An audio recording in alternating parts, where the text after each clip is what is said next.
Hey everyone, just a heads up, this episode contains a little bit of colorful language. What makes you irrationally defensive? Oh my God, so many things. We're in what's called the birthing canal of this one particular cave. And the whole thing was like, think of Jesus, like when you're... Like you're being reborn? No, like you're gonna make it through. Oh, okay, if you're nervous, yeah. And the thought of Jesus was not helping me. Oh my God, we're all basically 6 years old. We are. Some of us just mask it better than others. I'm Rachel Martin, and this is Wildcard, the game where cards control the conversation. Each week, my guest chooses questions at random from a deck of cards. Our guest this week is Broadway superstar Jonathan Groff. He is a mega talent with a long list of Broadway credits, including Spring Awakening and Hamilton. He won a Tony for his role in Merrily We Roll Along, and now he's nominated for another Tony for his new musical about singer Bobby Darin called Just in Time. But when I watch Jonathan Groff perform, it's more than just watching a person do what they love. It's watching a person live out their purpose. It's like he couldn't do anything else if he tried. And watching him on stage doing his very special thing is just a complete joy. I am so happy to welcome Jonathan Groff to Wildcard. I don't know if an intro has ever wanted to make me cry like that before. That was so deep. That was not Thank you for that. That was not my purpose, but I'm glad you appreciated it. That might have been one of your purposes, is to give Just this stellar moment. intros, because I'm like, whoa, that was really profound what you said, and thank you for that. I really appreciate that. You're welcome. The interview's over. That's just the experience. I tell you how great you are. That was and it. then Yeah. Wrap. Okay, are you ready to play the game? Let's effing go. I think that means you're ready, my friend. First three cards, Jonathan Groff. 1, 2, or 3? 2, please. 2. Where would you go when you needed to escape as a teenager? Okay, I am in my childhood bedroom. I am with like this big kind of, remember those boom boxes? Remember them. Yes, I saved up to buy one, yeah. My parents got my brother and I each the same like giant boombox for our bedrooms one year for Christmas when I was a teenager. And I would put on musicals. So I was a huge musical theater nerd in high school. And when I think about it now that I'm 40, and I think about being closeted teenager, I wasn't even really like tapped into, I mean, I knew that I was gay, but it seemed like way too scary to even dip my toe when I was in high school. I didn't kiss a boy until I moved to New York when I was 19. So in my teenage years, I'm feeling things, as we all do, and I'm in my childhood bedroom, and and I would listen to lots of musicals. I would listen to Britney Spears.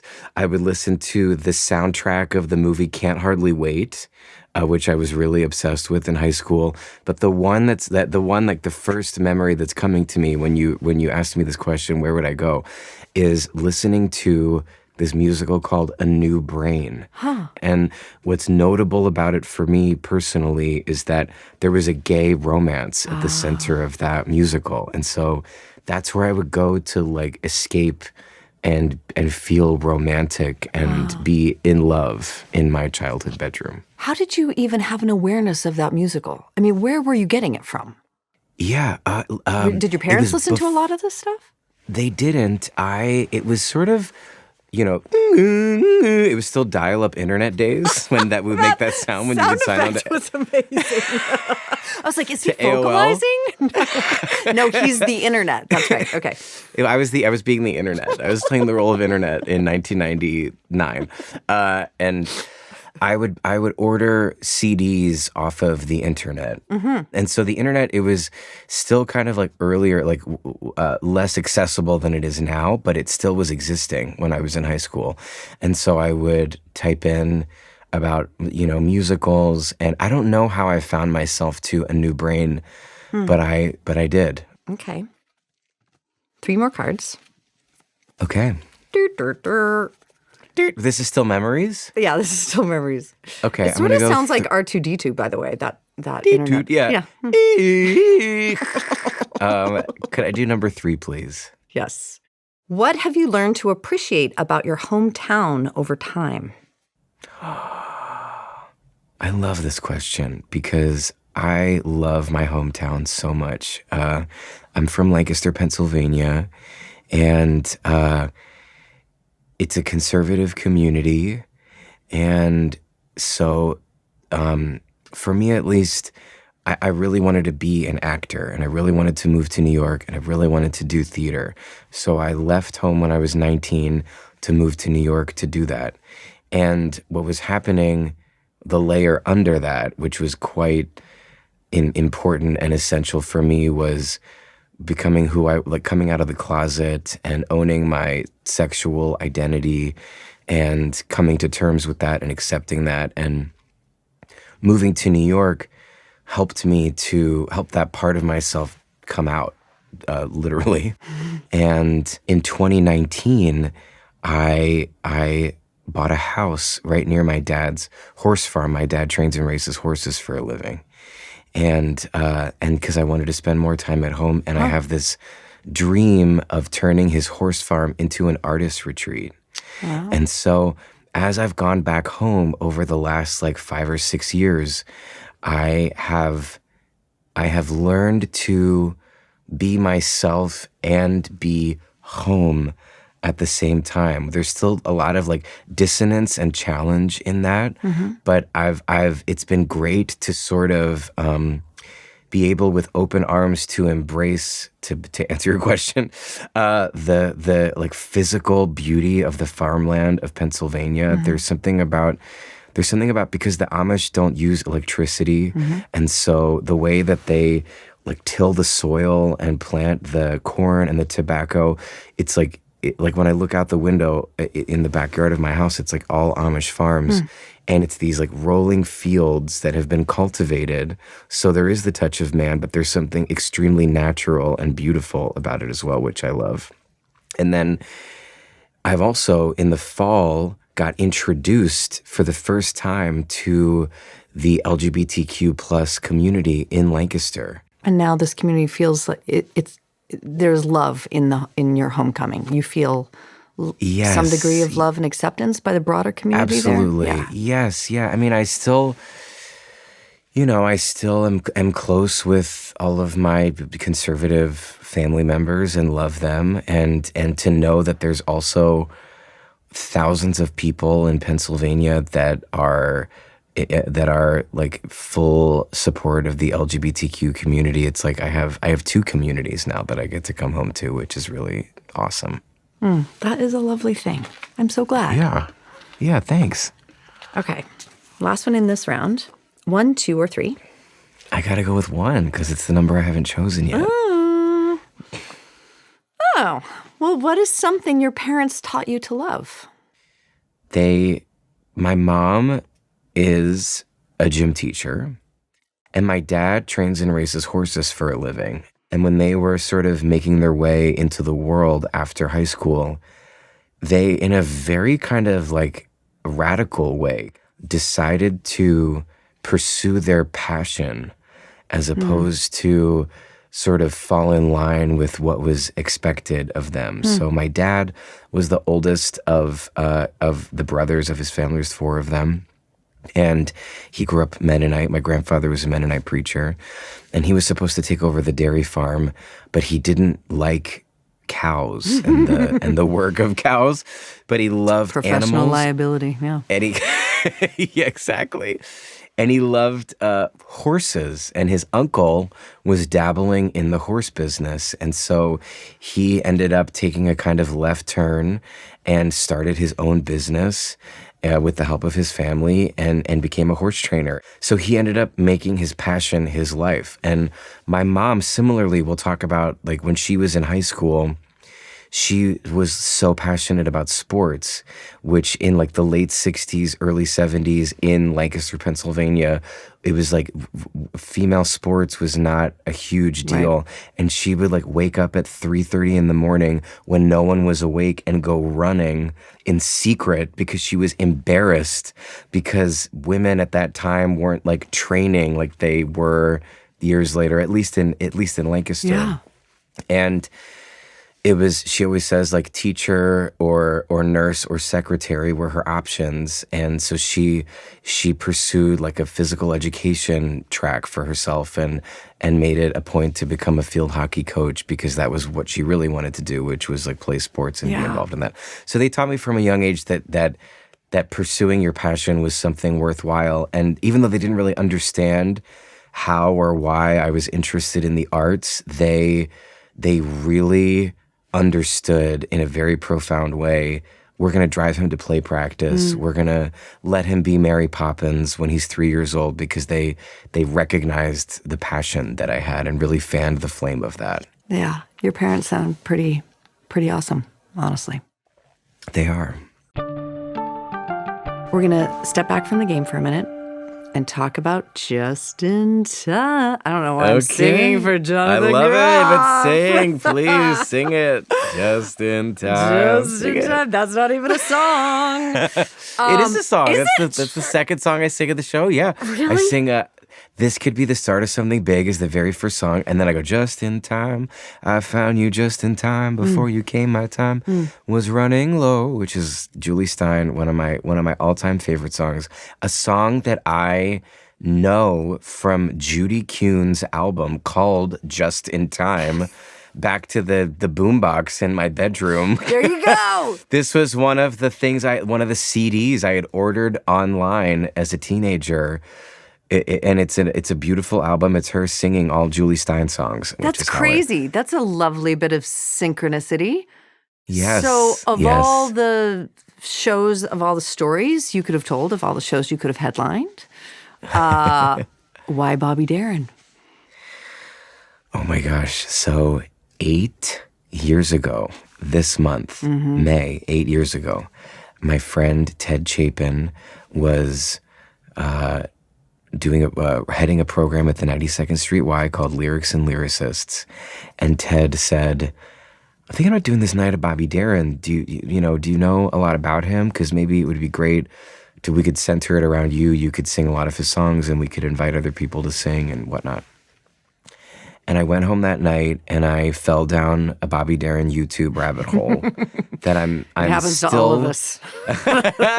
I am still 8 years later in the depths of. Yeah. I literally was watching him last night. I watched him that night and my mind was blown. I just felt an immediate connection to him.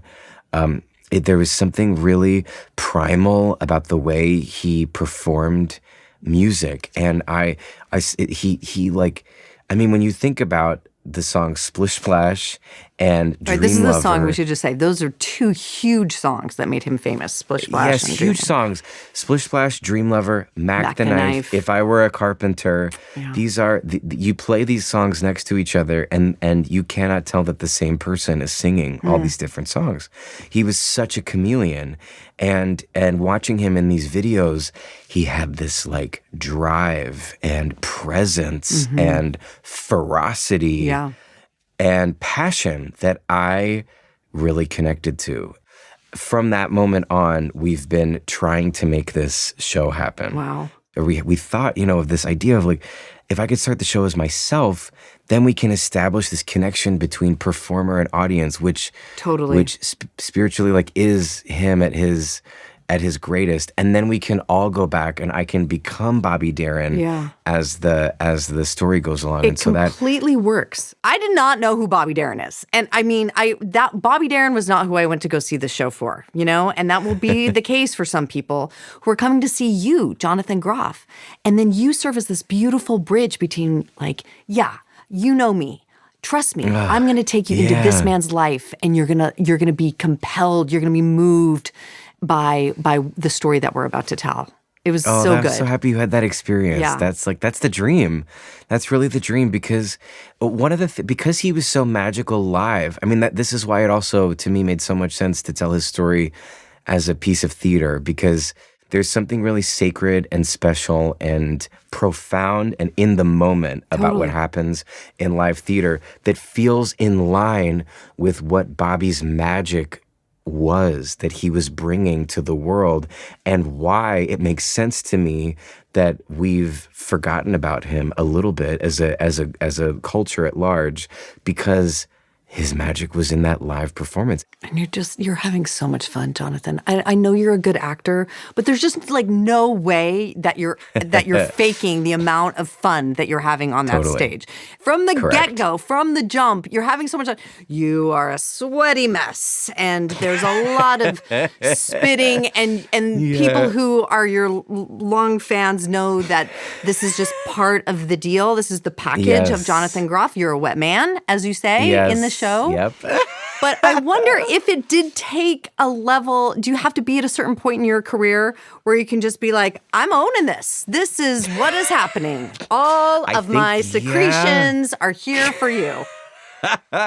This might be the moment that where I'm finally owning it. And that it's funny because like we thought of this conceit of, starting me as me. And we've been trying, for so long to find the way in and how do we do it? And our co-book writer, Isaac Oliver, joined us this summer and he delivered this monologue on the second or third day of rehearsal that said all of that. What does he say in line? I'm a wet man. I'm just generally extremely very wet when I do this, and I'm sorry in advance. Is the line that Isaac wrote for me, and he really cracked that. I mean, he did amazing. He wrote many amazing things in the show, as did Warren Light, who's our other co-book writer. But Isaac really cracked that thing of announcing that at the top of the show, which now feels like. I came out of the closet 23 years ago to my friends and family, and now I'm really coming out in a major way as just this is what you're getting, folks. The first bit coming out was I'm gay. The second one was I just have a lot of wetness. This is just what's happening, and I'm owning it, and I'm not apologizing. No, yeah, I do truth. apologize for it. Actually, that's what I say. I'm sorry in advance, but declaring it, stepping into it. That's right. Slipping into it. I mean, the irony of there's a song called Splish Splash as well. It's this is the moment when you're talking about the parallels. Yeah, right. Okay. You feel like doing more of this? Always. All right.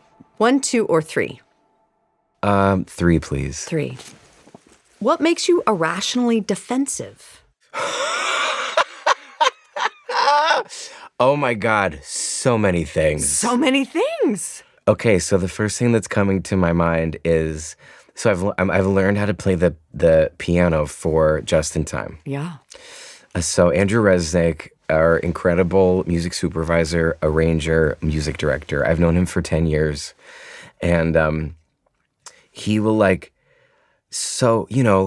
you're doing a show, you get notes from every like from the choreographer, from the director, even it often you're constantly being made better by other people telling you from the outside what looks good and what looks bad.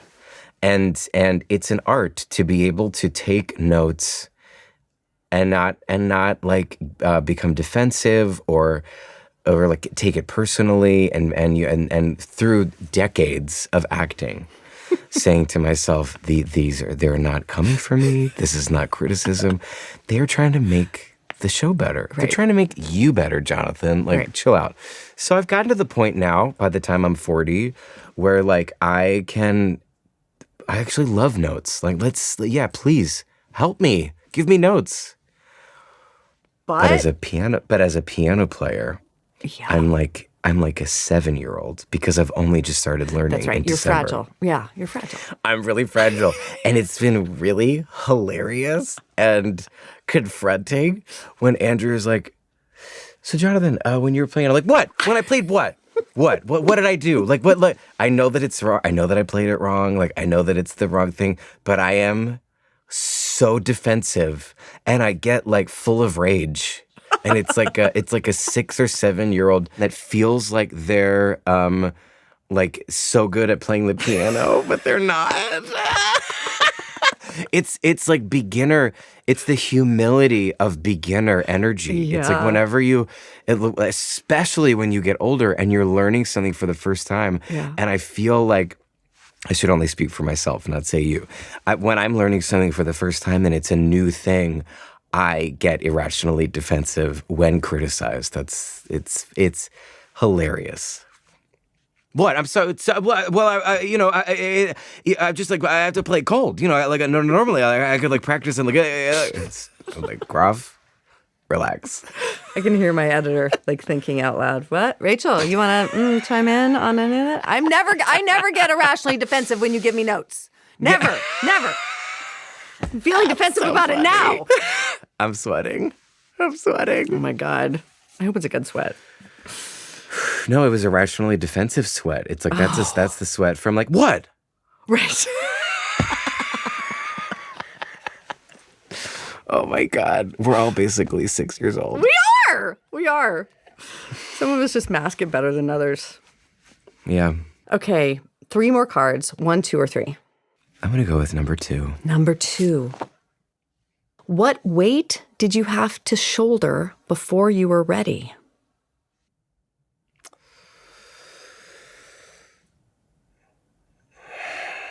I mean, I'm trying to think if there's like the one that like the obvious one that's coming to my head is like when I came out of the closet. That like I guess this is the most essential one, and the wrestling with that and the acceptance of that is now. It helps me with every other version of that in my life. So it's like that thing of compartmentalizing an innate truth. And then ultimately like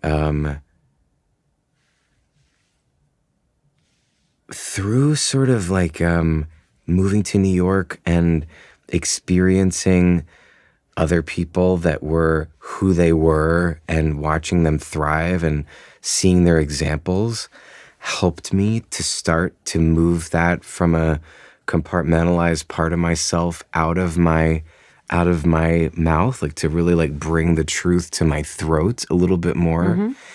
And then falling in love with Gavin Creel, R.I.P., who just passed last year, and feeling that feeling and going, oh, wow, this is way better than anything. And so that was like the final like kick in the ass that I needed to like, fully express it and talk about it and release that weight.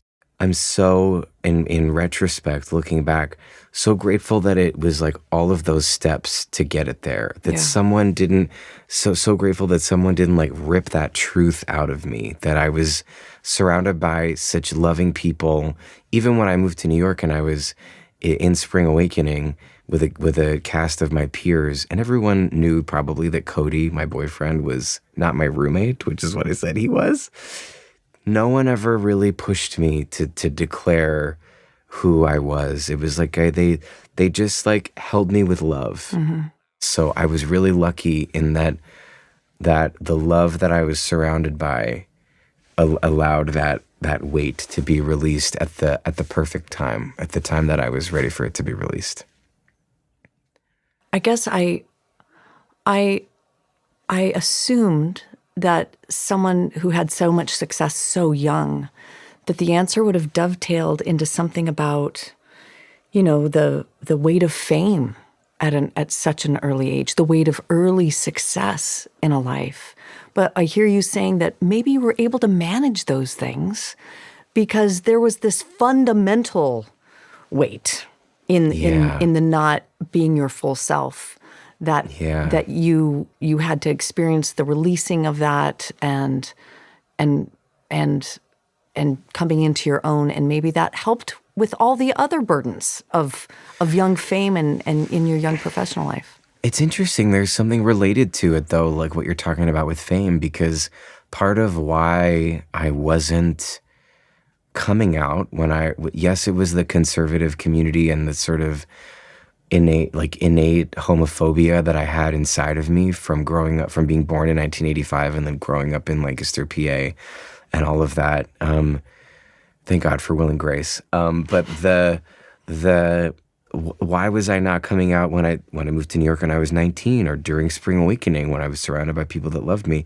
Part of it was at that time in 2006, coming out, whether it was spoken or unspoken, coming out was like limiting your career as an actor. Yeah. And what happened when I was with Gavin and I came out was I decided to not care anymore about that. What I was feeling with him and how he was living his life and was so inspirational and such a beacon of what could be possible, that the idea of being famous or being in movies or being on television, suddenly that those ambitions became so much smaller when I felt love. Wow. I'm so sorry about Gavin, by the way. Huge loss, but it's such a privilege to be able to talk about him and keep his memory and his spirit alive. He was one of a kind. And what a gift he gave you in that. Oh my God, in beyond. that relationship. Yeah. Last round. Beliefs. Okay. 3 more Beliefs. cards. 1, 2, or 3. I'm gonna do 3. 3. What's a belief you chose to let go of? A belief I chose to let go of. I would say I grew up every week from as early as I can remember to when I was 18 I went to church. Grew up in the Methodist church. And so growing up religious every Sunday, going to Sunday school, perfect attendance, by the way, all the way through 18. Of course you did. And and I remember being in Youth for Christ camp when I was in middle school, and going okay, at this point I'm knowing that I'm gay.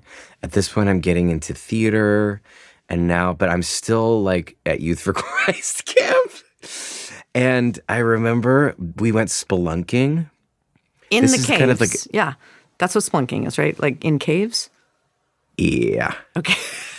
So this was kind of an LOL moment of being all right, we're in what's called the birthing canal of this one particular cave, where it's dark and you can't see it. I'm shimmying through the birth canal.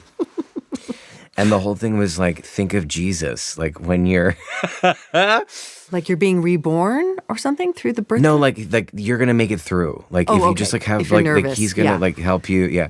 And the thought of Jesus was not helping me. So I was I think I might not be religious. That was the first that was really the first thing was in that cave. And when I went to see you comfort. It was not going to be covered. And when I went to see the incredible revival that's on right now with Floyd Collins, starring the phenomenal Jeremy Jordan, who is so amazing in the show, and he was going through these caves at the beginning, I was oh no. I was having a lot of PTSD about Youth for Christ camp. So that was the first moment of I think I'm not religious. Yeah. And then we were there was performances or something. And I felt and this is just my, all due respect to people that are religious, and this is just my own personal journey. So I'm not making a declaration about religion at large, but just for me personally, I was sitting in these events where people were performing and singing, and I felt oh my God, it's all theater. I really was the way that music is making people cry and the meditative aspect. And so that's really when I, theater became my spiritual, my spiritual home. And I let go of that specific Methodist belief around the middle school age. correct me if I'm wrong, if I'm interpreting what you're saying wrong, but you're not implying that it's all fake necessarily, like a performance, like artifice, but it is performance of emotions. It is the collective experience of feeling something, that ecstatic experience of feeling something together, and that's what theater does. The unseen, like I go see as an audience member. I go, like, for example, Floyd Collins, because I'm just talking about it. They started singing the Riddle song at the end of Act 1, I think it is, and I burst into tears. I just, could not stop crying. And that's belief. I know that these are actors on a stage, and I know that, this is not real life. I know that I'm not really in the cave. Why am I getting agita from watching Jeremy crawl through the cave? But that was the belief. I was like, it's storytelling. It's because the feeling I'm feeling is cathartic, and it's making me feel things, and that I believe in so deeply. And that's to me the power of performance and theater, and that I was like, oh well, that it sent me from the church into theater. Yeah. I'm never gonna go spelunking and think the same way. I mean, I'm going to think of you every time I'm splunking, which is not often, I got to say. I'm not a big splunker. 1, 2, or 3? 1, please. Is there anything in your life that feels like praying?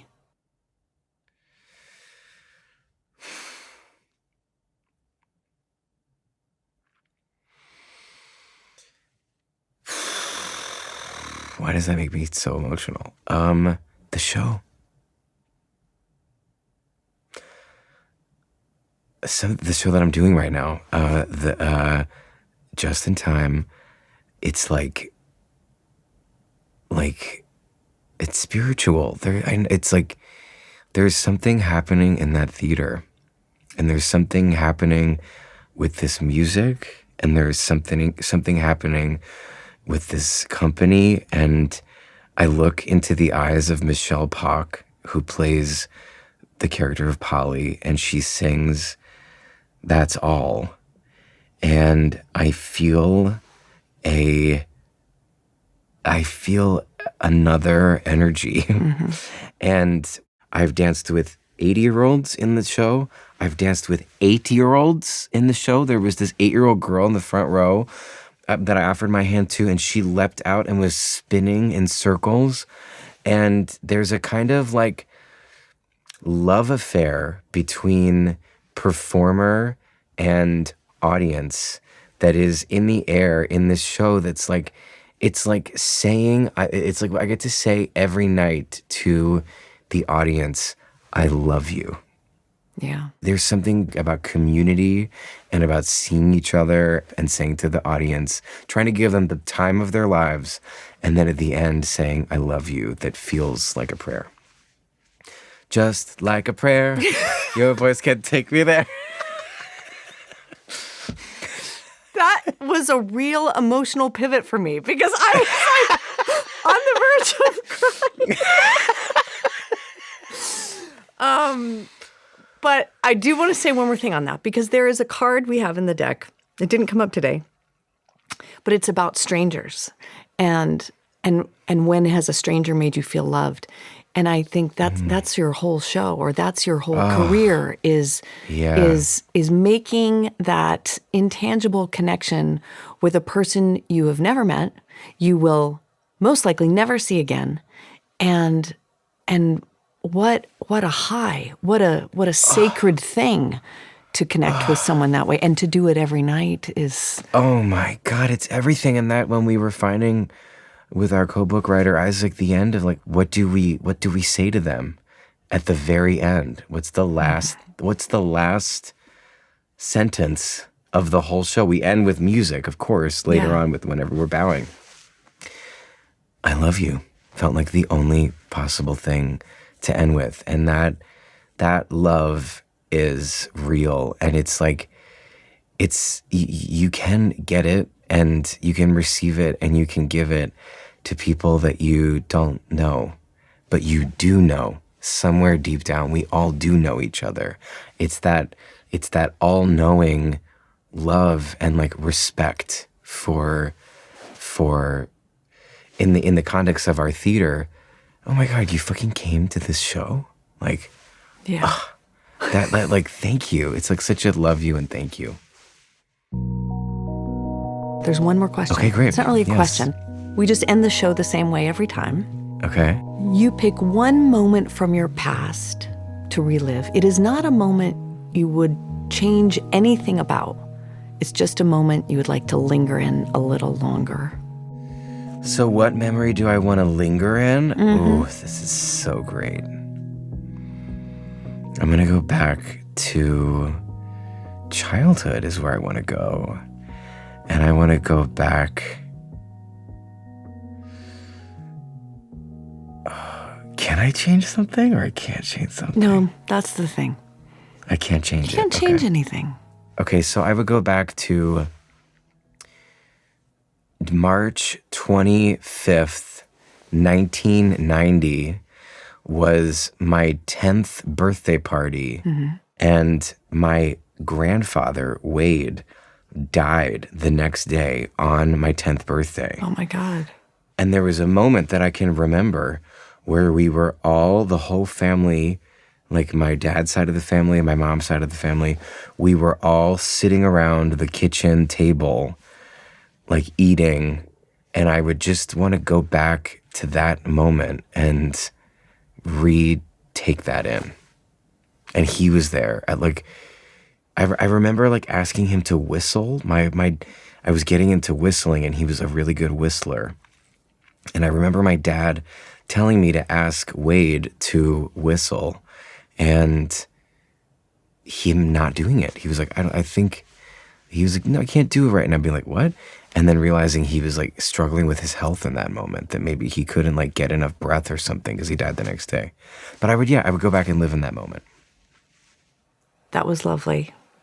I have my editor in my ear saying that math doesn't add up for your age, which is, I understand. Oh, so I guess it was 90, it must have been 91 then, if that was my 10th. Right, if you were born in 85, right? If I was 85, then that would be 1991. Right. That was, yeah, so that's my math that wasn't adding up. So if I could go back, I'll say it again. Right? Like 1995. If you were born in Oh my 1985. God, why can't I? This is so mortifying. This is all going to go away.